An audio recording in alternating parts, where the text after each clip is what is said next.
So let's talk rules for fat loss. The number one rule is macros.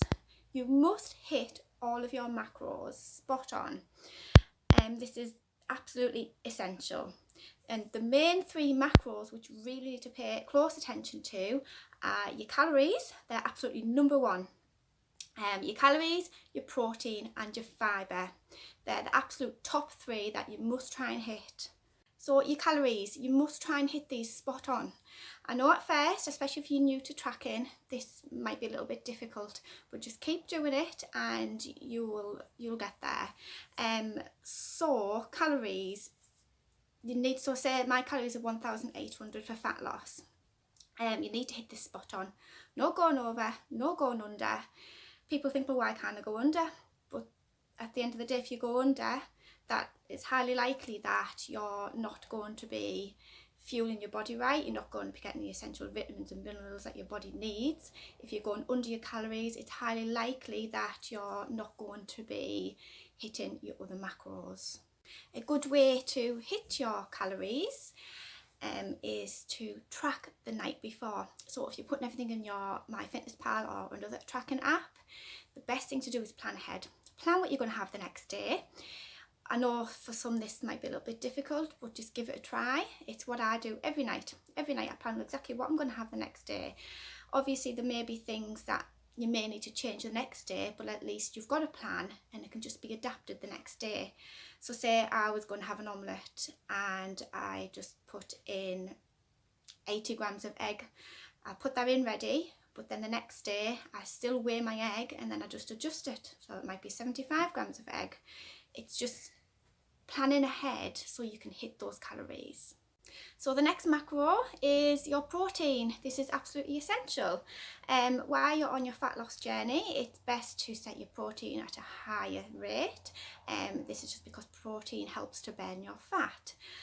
How it does that is because protein tends to take longer to digest, so your body has to work harder to digest that protein, which means if your body's working harder, your body is also burning more calories.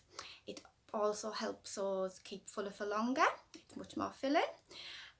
It also helps us to maintain any muscle that we've already got. Obviously it can still help us build muscle, but while you're on your fat loss calories, it's going to be very minimal. But any muscle that you have already got while you're on your lower calories, you want to maintain that. You want to make sure while you're losing your weight that it's not your muscle weight. You want to make sure that it's fat that's coming off, not your muscle. So then we've got fibre. This is also very important. Your fibre, you can go over your goal, but I would only really suggest that if you've got a really good digestive system. And for me, if I have too much fibre, it can set my IBS off a little bit. So just play with it. If you can manage to go over, that's fine. The reason we say to hit your fibre is because fibre obviously comes from a lot of good foods.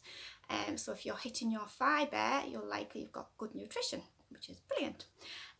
Also, if you don't hit your fibre, and you especially if you're on really low fibre, it can give you poor digestion, it can give you constipation, it can give you bloating, and especially if you've got bloating and constipation, this can lead to a higher number on the scales. So where you might think, oh, I've gained a few pounds, when in hindsight it's not. It's just you're bloated, it's just water retention, and it just because you're constipated. So get your fibre in there, and hopefully that will help you out. I suggest if you're not already getting a lot of fibre to up your fibre gradually, because it can also have the opposite effect when you go to the toilet. So you want to up it gradually to meet your daily needs. So many of you may be afraid of carbs. These days sometimes carbs get a bad name, but if you are on your weight loss journey, and especially if you're weight training, carbs are also essential. You need to get your carbs up there. Carbs give us fuel for all of our workouts. They give us fuel and energy just for our general daily lives. So you need to get your carbs in there. You can swap your carbs with your fats a little bit. I'm not sure exactly of the amounts. I can find this out if anyone needs to know. But so some people might prefer high carb, low fat. Some people might prefer low fat, high carb. It's whichever suits your body needs, whichever you feel you get the best energy from. So again, another one that also sometimes gets a bad name is your fats. Your fats are also essential to your diet. As I say, they do give you energy like carbs. Just stay within a healthy range. Like I say, you can sub your carbs and your fats and swap them around a little bit to suit your body needs, but just keep at a level that suits you. The only one really to watch out for and keep a track of is your saturated fats. Just keep a close eye on those. So then we have got sugars. If you're on MyFitnessPal or another tracking app, you will notice when you input your food, it does tell you your sugar intake for the day. Now, I really wouldn't worry about these, although they also can give a bad name like a lot of our macros. But sugars for fat loss purposes actually have no effect on fat gain. At the end of the day, your fat gain or fat loss, it all depends on your calories. Calories in versus calories out. Sugars has got absolutely nothing to do with it. Obviously, if you want to track your sugars for other benefits, like health reasons or anything like that, that's absolutely fine if you want to keep them at bay.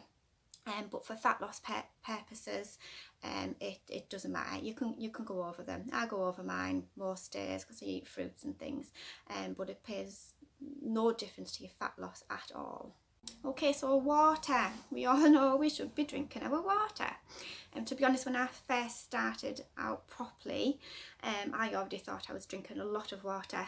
I fill this bottle up, God knows how many times a day. This is a 1 litre bottle.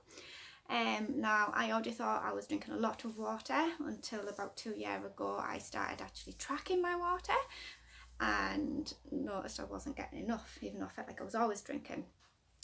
So the guide is 2 to 4 litres a day. I would go with the more 3 to 4 litres a day, more on workout days. Obviously, if you're working out, you're sweating, your body's losing all that water, you need to replace it. So at the moment I do tend to have about 4 litres a day, sometimes a little bit less on weekends if I'm a little bit busy, but definitely more on my workout days. So obviously if you're not used to drinking too much water, you're going to be paying a lot of visits to the toilet. This happened to me when I first upped my water intake, but honestly your body does adjust. Your body will get used to it, don't worry. So a few reasons to make sure you're drinking your water. There's lots of health reasons to water, but just to name a few, obviously avoid dehydration. You don't want to dehydrate your body. It helps flush everything through your body. It avoids bloating and constipation, and it helps your digestion. So if you don't like plain water, you can also add a little bit of juice. Obviously, I know it might be minimal calories, but make sure you do track it. I tend to just drink plain water most of the time, 90% of my day. Also tea and coffee, that can actually go down as your water intake. It's still water at the end of the day. Make sure you're tracking your milk and tracking your sugar though. Okay, so number 2 on our rule list is steps. You need to get moving. So this can be anything, any way at all to get your steps in. It could just be going for a walk, it could be doing Zumba like I do, it could be any other sports, it could be running up and down the stairs, dancing around your living room, whatever you want to do. Basically, just get moving, get active, and it all adds up. So you want to aim for about 10,000 steps for fat loss. Push it up a little bit if you're capable. I'd say the sweet spot is probably around 15,000 steps. Obviously, if you have any health issues or anything and you obviously can't do that many steps, that's absolutely fine. If you've got health issues, that's completely understandable. Just work best with your body. So like I say, just get moving. It will burn your extra calories, which then basically puts you in a better deficit. So our next one is tracking. Like I say, we have already talked about tracking our macros. So to do this, you just need some sort of tracking app. The best one I can advise is MyFitnessPal. Most people have that already. You don't need to pay for any special features. The free version is absolutely fine. That's all I use. That's all a lot of people use. But there is other fitness tracking apps out there. So just find one that you like. So to track your steps, you're going to need to invest in some sort of fitness watch. I have got a Garmin, but this is not what I started off with. My lovely partner bought me this, thank you. But I started off with a little one from Amazon. I think it was about £10-15, and it lasted me a couple of years.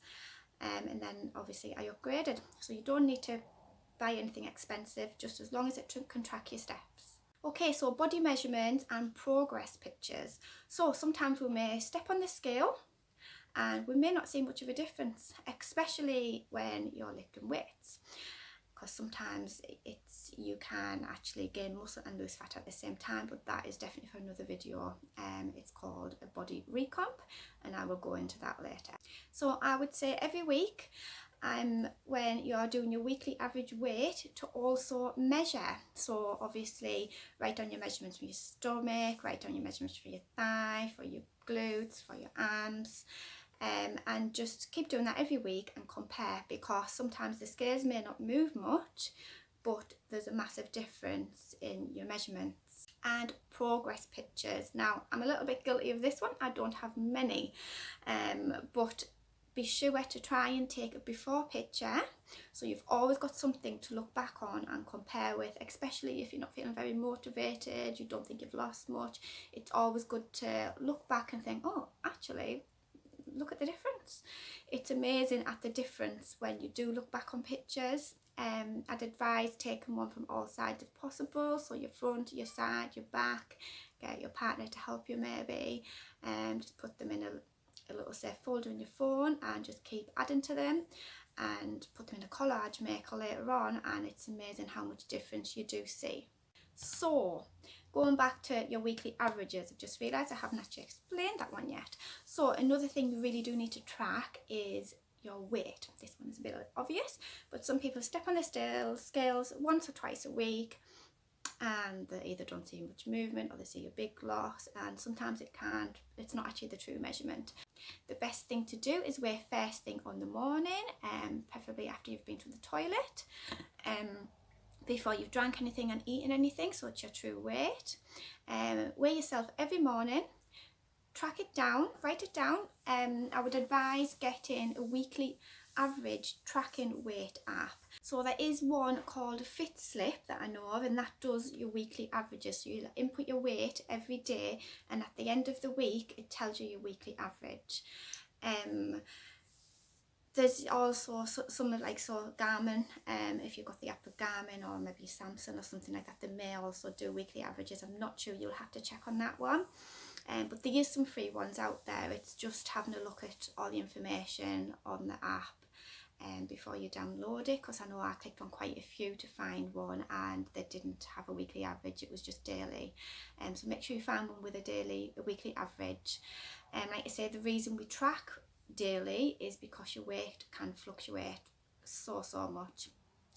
If you've had a lot of sodium the night before, maybe you've had a pizza night, the sodium and water retention can make you bloat, and you'll be heavier on the scales the next day. This doesn't mean that it's fat. It's certainly not fat. No one can gain all that fat overnight. It's just water retention, and it will go down, but this is the reason we track daily and not weekly, because it makes so much of a difference. Right, this is also a big one. This is another thing you need to track. It's the last thing, and it's weighing all your food and drink. I know that can seem a little bit daunting. Oh my gosh, I don't want to do this, but trust me, it gets easier. So I've tracked for a long time now, but I haven't always weighed my food or drink. Up until I started this, I realised how much of a difference it does make.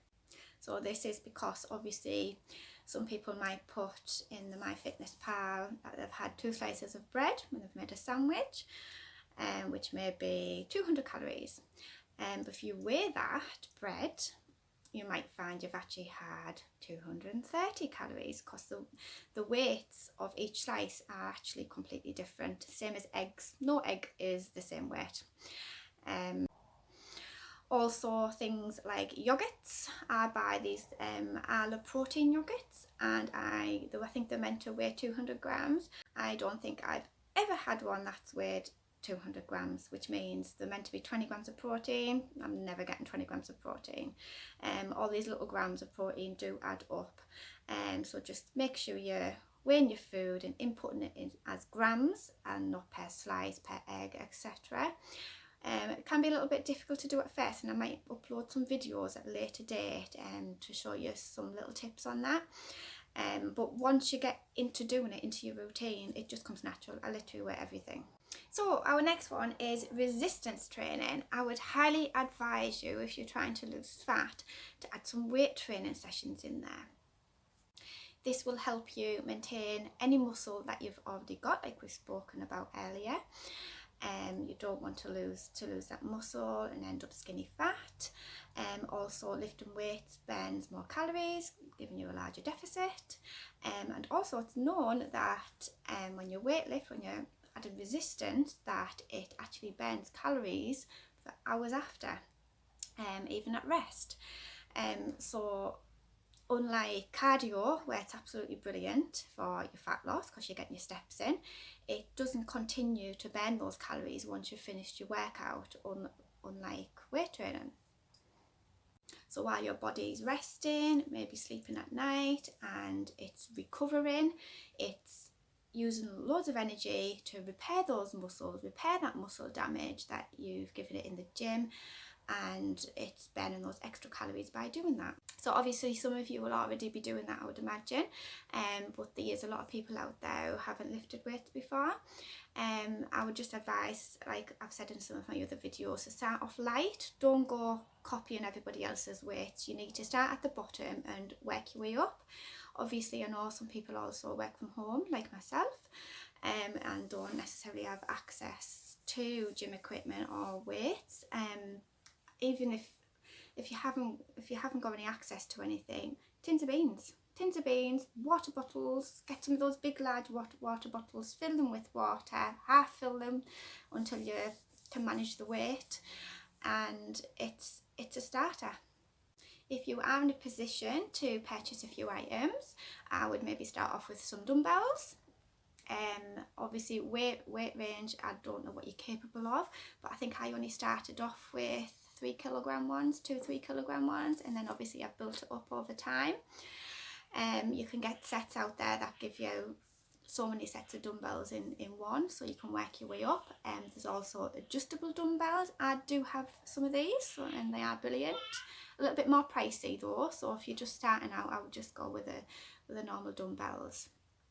There's also resistance bands. It's amazing how many exercises you can do with those. They don't look like they're going to give you much resistance until you try them. So I'll definitely look into getting some of those. You can get the booty bands that go around your legs when you're doing exercises, and you can also get the long resistance bands. I've got both. You may have seen me using them in some of my videos, and I absolutely love them. Okay, so the next one is rest. We all like the sound of that one. So rest, it is essential you do take some rest days, especially when weight training. Like you say, this is to help your muscles repair any damage and to make sure you don't burn yourself out. The last thing you want to do is tons and tons and tons of cardio or weight training and no days off, and you'll be absolutely exhausted. It's no good for your body. So make sure you're getting some rest days in there, and make sure you're getting plenty of sleep. This one's not always possible for me, but I do try. Definitely try and get some good night sleeps in there, because obviously while you're sleeping, your muscles are repairing, your mind's at rest, and it's giving your body a good rest. like I say, please take this rest tip on board. I know some of you might be thinking, oh, I don't need rest, the more cardio the better, which is brilliant if you're doing your cardio, keep it up, but please do give your body some rest. The last thing you want to do is obviously, like I say, burn yourself out, or sometimes obviously if you're doing a lot of exercise and a lot of activity, you tend to get a lot more hungry, then you're going to eat and probably binge, and then you're not going to lose as much weight. Like I say, you want to lose your fat steadily, you don't want to lose it too drastically, just at a steady pace is recommended. So yeah, so sleep and rest and recover. Okay, and the last one on our list is not necessarily a rule, but it's something I would advise, and it is patience. You should have a lot of patience with yourself and your body during your fat loss journey. These things, like I say, they take time, they take effort, they take willpower, they take dedication. They don't happen overnight, unfortunately, if only. So just make sure you have a little patience with yourself and stay positive. Keep a positive mind. I know sometimes it's hard if you're stepping on the scales and you feel like you haven't lost anything, but just keep the positivity up. The positivity will keep you going. So keep pushing yourself, keep encouraging yourself, think good thoughts, and the good things will come, good things will happen. Your body does take time to obviously adapt to things and change, but those positive changes will come. Just give it time, give it your energy, give it your willpower and your dedication, and you'll see those changes. And remember, if you do lose a little bit of your motivation with, sometimes, especially if it's a long fat loss journey, it's easily done. Just remember to keep yourself motivated, keep looking at your progress pictures to see how far you have came. Those little changes make all the difference. And keep up the positivity and just enjoy your journey. It's not all about how quick you can do something, it's about enjoying it while you're doing it. It's about learning, it's about having fun while you're doing it. Just enjoy the process and believe in yourself. You can do it. I can do it. Anyone can do it. Well, that's it. That's our fat loss rules. I really hope these have helped you, especially if you're just starting out. Have an absolutely lovely day.